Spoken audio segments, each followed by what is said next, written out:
So hey guys, welcome back to my channel. और इस video में हम देखने वाले हैं लाइफ स्किल्स एजुकेशन की यूनिट 4। जिसने भी यूनिट 1, 2, 3 की वीडियो अभी तक नहीं देखी है, पहले जाकर इसी चैनल पर तीनों यूनिट की वीडियोस अपलोडेड है, वो वीडियो ज़रूर देखो, तब आकर ये वाली यूनिट की वीडियो देखना। तो शुरू करते हैं इस यूनिट के पहले टॉपिक से, जो कि है स्ट्रेस मैनेजमेंट। अब स्ट्रेस मैनेजमेंट को समझने के लिए पहले हमें पता होना चाहिए कि भाई स्ट्रेस क्या होता है। तो स्ट्रेस एक स्टेट होती है ऑफ वरी और मेंटल टेंशन, जो कि डिफ़िकल्ट सिचुएशन से बनती है। ठीक है, जब हम किसी डिफ़िकल्ट सिचुएशन में आते हैं या हमारी लाइफ में बहुत बड़े बड़े चैलेंजेस आते हैं, तो हमें स्ट्रेस होता है। और स्ट्रेस होना बिल्कुल नेचुरल और नॉर्मल है। लेकिन अगर ये स्ट्रेस बहुत लंबे टाइम तक रह जाए, ठीक है, बहुत लंबे टाइम से आपको स्ट्रेस हो रहा है, तो उससे आपको कुछ प्रॉब्लम्स भी हो सकती है। फिज़िकल लेवल पर, इमोशनल लेवल पर और बिहेवियर लेवल पर आप बिल्कुल अनहेल्दी हो सकते हो। तो समझते हैं कि टू टाइप ऑफ स्ट्रेस कौन कौन से है। ठीक है, स्ट्रेस भी दो तरह का होता है, एक होता है पॉजिटिव, एक होता है नेगेटिव। पॉजिटिव स्ट्रेस को हम यू स्ट्रेस भी बोलते हैं और नेगेटिव स्ट्रेस को हम डिस्ट्रेस बोलते हैं। तो भाई इनके नाम से ही पता चल रहा है पॉजिटिव स्ट्रेस क्या करेगा। पॉजिटिव स्ट्रेस आपकी वेलबींग, मेंटल हेल्थ और आपके अच्छे बिहेवियर को प्रमोट करेगा। ठीक है, कैसे? ये एक short term type of stress होता है। ठीक है, ये थोड़े टाइम के लिए ही होता है, क्योंकि ये आपका वेलबींग करेगा।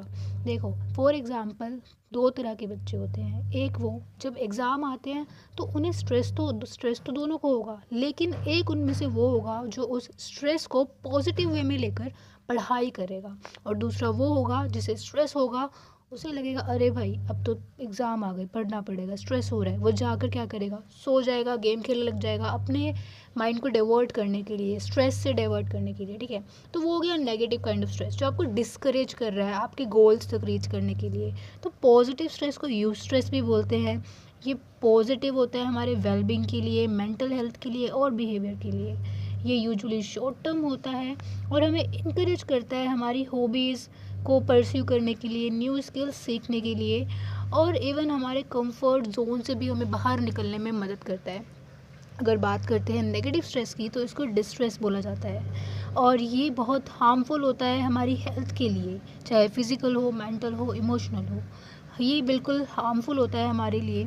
ठीक है, ये एंजाइटी, कन्फ्यूज़न और पुअर कंसंट्रेशन को बढ़ाता है, और साथ साथ हमारी जो परफॉर्मेंस है उसको डिक्रीज़ करता है, हमें डिस्करेज करता है, और फीलिंग ऑफ होपलेसनेस को क्रिएट करता है।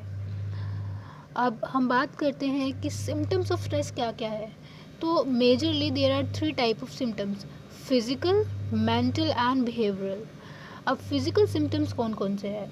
When you are feeling aches और पेन्स, चेस्ट पेन, एग्जॉशन, और या फिर आपको सोने में तकलीफ़ हो रही है, मतलब नींद नहीं आ रही है, ट्रबल स्लीपिंग। ठीक है, यूजुअली आपको ढंग से नींद आती है, लेकिन कुछ दिनों से आपको अच्छे से नींद नहीं आ रही है। हेडेक्स होना, डिजीनेस होना, हाई ब्लड प्रेशर होना, muscle tension, jaw clenching, stomach और डाइजेस्टिव प्रॉब्लम्स होना, वीक इम्यून सिस्टम होना। तो ये सारी फिज़िकल सिम्टम्स है स्ट्रेस के। अगर कोई पर्सन आपके आसपास है जो जिसे वो नॉर्मली रहता है, ठीक है, लेकिन अब वो थोड़ा अलग बिहेव कर रहा है या उसको ये सारे सिम्टम्स हो रहे हैं, तो उससे ज़रूर जाके पूछो भाई किस चीज़ का स्ट्रेस है तुम्हें। नेक्स्ट है mental and behavioural symptom. Mental symptoms में आते हैं आपको एनजाइटी होना, इरिटेबिलिटी होना, डिप्रेशन हो जाना, पैनिक अटैक्स आना, या बहुत ज़्यादा सैडनेस होना। बिहेवियरल सिम्टम्स की बात करते हैं, तो जो पर्सन जिसको स्ट्रेस ज़्यादा हो रहा है, वो सडनली बहुत ज़्यादा अल्कोहल ड्रिंक करना शुरू कर देगा। गैम्बलिंग में भी इन्वॉल्व हो सकते हैं कुछ लोग। ओवर ईटिंग एक अलग ही टाइप ऑफ इसका सिम्टम है, बिहेवियरल सिम्टम। स्मोकिंग, ड्रग्स लेना, और ख़ुद को दूसरों से बिल्कुल आइसोलेट कर लेना, यानी कि किसी से बात नहीं करना, किसी से मिलना नहीं, ठीक है, दोस्तों से भी नहीं, फैमिली से भी खुद को दूर कर लेना। तो ये इसके कुछ बिहेवियरल सिम्टम्स हैं।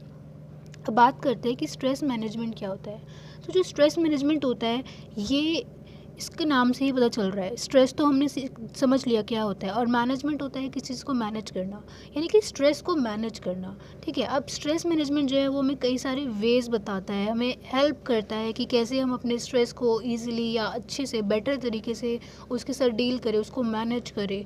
ठीक है, जो भी हमें डिफ़िकल्टी फेस करनी पड़ रही है, जिसको एडवर्सिटी भी बोलते हैं, अपनी लाइफ में कैसे मैनेज करें स्ट्रेस को।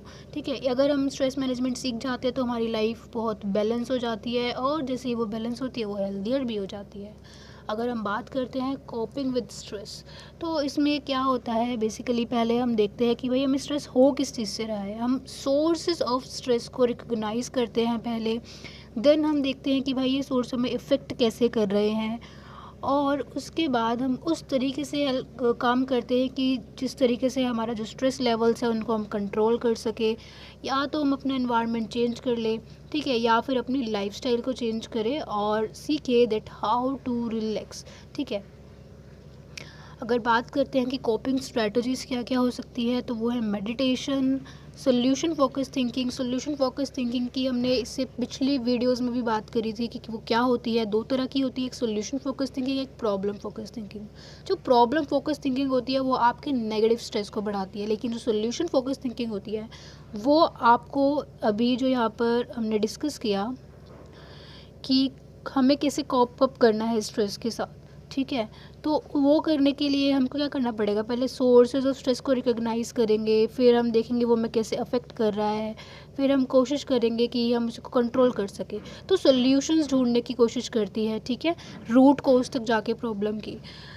Next coping strategy can be talking to friend और फैमिलीज़। हमें खुद को आइसोलेट नहीं करना है जब हम स्ट्रेस में हैं, हमें जाके अपने दोस्तों से या फैमिली से बात करनी है। Engaging in hobbies, relaxation, changing your thought process, exercises, writing a diary, good diet. जो हमारी डाइट होती है वो भी बहुत असर डालती है हमारे स्ट्रेस लेवल को ऊपर नीचे होने में। अगर हम अच्छा खाना नहीं ले रहे हैं, अगर हम बहुत ज़्यादा जंक फूड कंज्यूम कर रहे हैं, तो उससे हमारा जो स्ट्रेस लेवल है वो ऊपर नीचे ज़रूर हो सकता है। और अगर आप ऑलरेडी स्ट्रेस में हैं तो बिल्कुल भी ये उल्टी सीधी चीज़ें लाइक जंक फूड वगैरह नहीं खाना चाहिए। अच्छी डाइट लेनी चाहिए, बैलेंस स्लीप, हमें प्रॉपर स्लीप लेनी चाहिए, एटलीस्ट 7 आवर्स की स्लीप तो सबको लेनी चाहिए डेली। लॉन्ग शावर, ठीक है, taking a break through vacation. हम ये सब चीज़ें कर सकते हैं। डेली एक्सरसाइज करना है, मेडिटेशन करना है, अच्छी डाइट लेनी है, स्लीप अच्छी लेनी है। अगर बात करते हैं सिमुलेशन एक्सरसाइजेज, ये हमारे इस यूनिट का दूसरा टॉपिक है।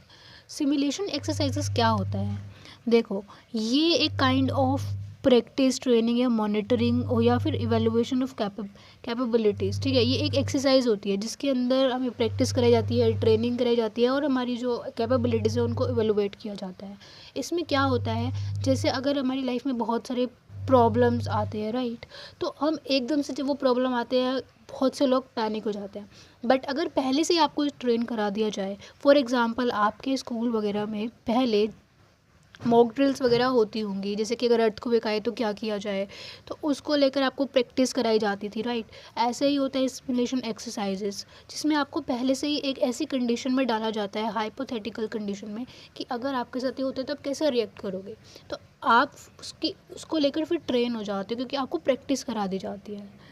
ठीक है, और अगर हम बात करते हैं ब्रेनस्टॉर्मिंग की, तो ब्रेनस्टॉर्मिंग टीम सेंटर्ड प्रोसेस होता है जो कि नए नए आइडियाज़ और स्पेशली क्रिएटिव आइडियाज़ को जनरेट करने में हेल्प करता है, जिसमें बहुत सारे लोग मिलकर, ये ग्रुप एक्टिविटी होती है जिसमें बहुत सारे लोग मिलकर डिस्कशन करते हैं। ठीक है, टीम की तरह नए नए आइडियाज़ अपने सामने रखते हैं, और यहाँ ये जो ब्रेनस्टॉर्मिंग होती है इसमें क्रिटिसिज्म का कोई स्पेस नहीं होता, ताकि सब लोग इजीली फ्रीली अपने आइडियाज़ सामने रख सकें, ताकि हम एक प्रॉब्लम को सॉल्व कर सकें। तो ये थी इस यूनिट की video. Thank you so much.